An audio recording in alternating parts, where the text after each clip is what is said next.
Ragazzi, la Tiger Rally 1200 Pro l'avete già vista su Moto.it, protagonista delle avventure più belle all'AT. Una gran moto, ma è stata protagonista sì, ma l'anno scorso.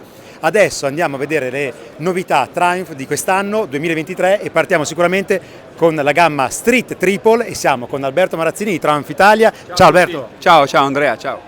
E poi c'è qua anche un ospite, ma è un po' padrone di casa anche lui perché ha messo lo zampino sulle street, è il designer Rodolfo Frascoli, da cui arriviamo tra un attimo perché prima vediamo la gamma. Ciao Rodolfo. Ciao Andrea, ciao. Prima però Alberto, sono tre moto, le novità, abbiamo la R che tu stai toccando adesso, la RS e poi la RS ha molto in comune con la sorpresa, la grossissima novità qui di EICMA che è la Street Moto 2, perché? Perché lo dice quella moto là in fondo, il motore Triumph 3 cilindri è protagonista assoluto, dominatore del campionato Moto 2. Sì. Però adesso finalmente il microfono te lo mollo a te e mi racconti le novità perché la moto è tutta nuova, Model Year 2023 rifatto da voi, quindi partiamo con la parte tecnica.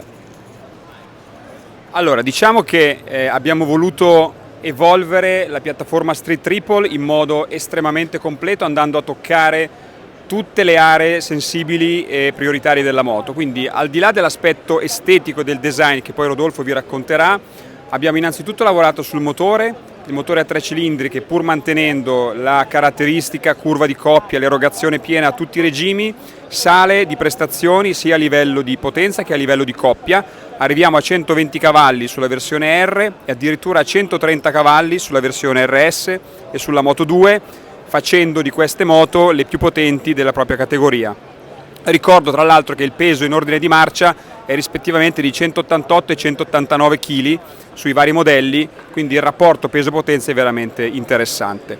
Seconda evoluzione importante a livello ciclistico, sono state rivisitate le quote soprattutto dell'asse anteriore per andare a cercare ancora maggiore agilità su tutti e tre i modelli, con una chiusura dell'angolo di sterzo che va a incrementare l'agilità tra le curve della moto, senza andare a perdere nella caratteristica stabilità alle alte velocità e all'equilibrio in tutte le fasi.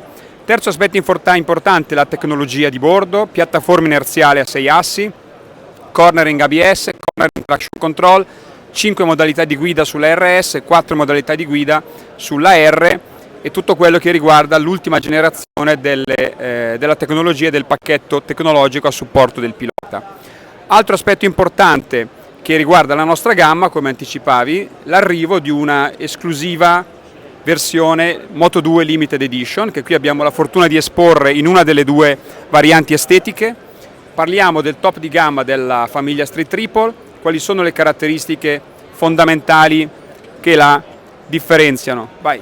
Ti blocco Alberto perché prima di andare dalla Moto 2 facciamo tutto live come piace a voi ragazzi su YouTube, facciamo vedere, perché qua si vede credo molto bene il lavoro estetico che ha fatto Rodolfo per Triumph. Lui è il papà di alcune moto Triumph bellissime a partire dalla Tiger ma anche molto altre. Raccontaci come hai lavorato sulla nuova Street, così riusciamo anche a capire quali sono gli elementi di design nuovi rispetto al modello precedente. Te lo tengo io, vai. Certamente, innanzitutto diciamo che la Street Triple è un'icona, come tutte le icone vanno trattate con tanto rispetto perché hanno una storia importante, sia la Street che la Speed, ma questa Street Triple nuova cambia tantissimo nella parte centrale, cambia innanzitutto come stance, come usiamo dire, il nuovo serbatoio è più sollevato, è più caricato in avanti e dal punto di vista ergonomico c'è un netto miglioramento lì nella zona centrale. Abbiamo quindi una linea molto più inclinata. Rodolfo, se vuoi toccarlo noi ti seguiamo perché io vedo sempre i designer che quando raccontano le loro creature toccano, indicano, vai pure, io ti seguo. Fai conto che durante tutto il processo, quando facciamo il clay, la nostra mano è sempre sulla moto, quindi abbiamo bisogno di questo contatto fisico anche per capire le superfici, i raggi, ecco quello che sto facendo adesso per esempio. Ecco, questo è il più evidente cambiamento rispetto alla Street Triple precedente, che era più orizzontale, più seduta, diciamo più gentile. Questa è più aggressiva ma nel pieno rispetto di quello che devono essere le caratteristiche di una Triumph, quindi una sportività comunque sempre elegante ma eccessiva, una moto che devono durare nel tempo, non che si devono esaurire in poco tempo. E vedete, questa linea è collegata con il nuovo fly screen, con il nuovo cupolino molto più basso, quindi c'è Chiamo Luca a farlo vedere perché Sì. il frontale ha un impatto Sì. visivo veramente aggressivo, ma come Sì. dici tu sempre elegante. Sempre elegante, quindi il fanale sembra addirittura posizionato più in basso. Poi un altro elemento importantissimo è questa parte centrale, mentre sulla Street Triple precedente avevamo degli elementi un po' sconnessi tra di loro, su questa nuova abbiamo questo nuovo fianchetto che integra la zona del radiatore con la parte centrale. A nostro avviso è riuscita veramente bene, soprattutto nel tre quarti anteriore, da una dinamica sconosciuta.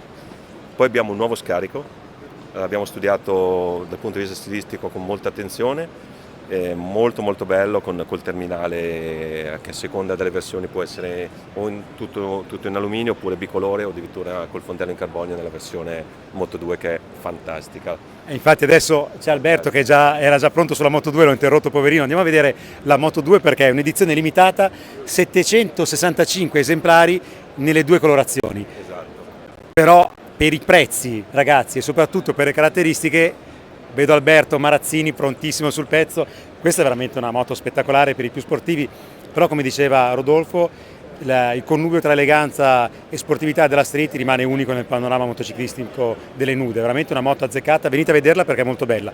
Passiamo a questo mostro di cattiveria da 130 cavalli che è una potenza, ricorda un po' le superbike di neanche troppi anni fa. Certo. Beh, allora innanzitutto, come diceva Rodolfo, qui abbiamo osato un po' di più sul fronte della livrea, che vedete è più sportiva, ispirata al mondo racing con queste colorazioni fluo. Però la moto mantiene la caratteristica eleganza e sobrietà, tutto sommato, di una moto Triumph. Le caratteristiche che la differenziano da una RS, con cui condivide la base tecnica, sono fondamentalmente due: i semimanubri, ovviamente, che spostano decisamente la posizione di guida verso un'attitudine ancora più focalizzata alla guida sportiva, alla guida in pista, semimanubri clip-on, la forcella anteriore che è un upgrade ulteriore rispetto alla già pregiata fornitura su Street Triple RS, passiamo da Showa a Öhlins, e abbiamo una serie di prestigiose parti in carbonio che evidenziano la deriva racing di questa moto, quindi i fianchetti laterali, il parafango e la carenatura anteriore, i fly screen intorno al faro anteriore. Come dicevamo, 765 pezzi per ognuna delle due versioni, delle due livree che verranno commercializzate. Qua mi spaventa un po', vedendo i dettagli della moto, mi spaventa un po' il prezzo. Quanto costa una versione così curata? La Street Triple Moto 2 è posizionata a 15.400 euro. Partiamo da 10.295 euro nel caso della Street Triple R e 12.600 euro per quello che riguarda la RS. Quindi ragazzi, se pensate a che oggettino vi portate a casa, neanche un prezzo pazzesco, perché se vedete la cura anche della piastra, della forcella, la forcella stessa, come diceva Alberto, oltre ai pezzi in carbonio, è veramente una moto specialissima. Questo non è tutto da parte di Triumph, adesso negli altri video andiamo a scoprire le altre novità portate qua a Milano. Grazie Alberto, grazie Rodolfo. Grazie.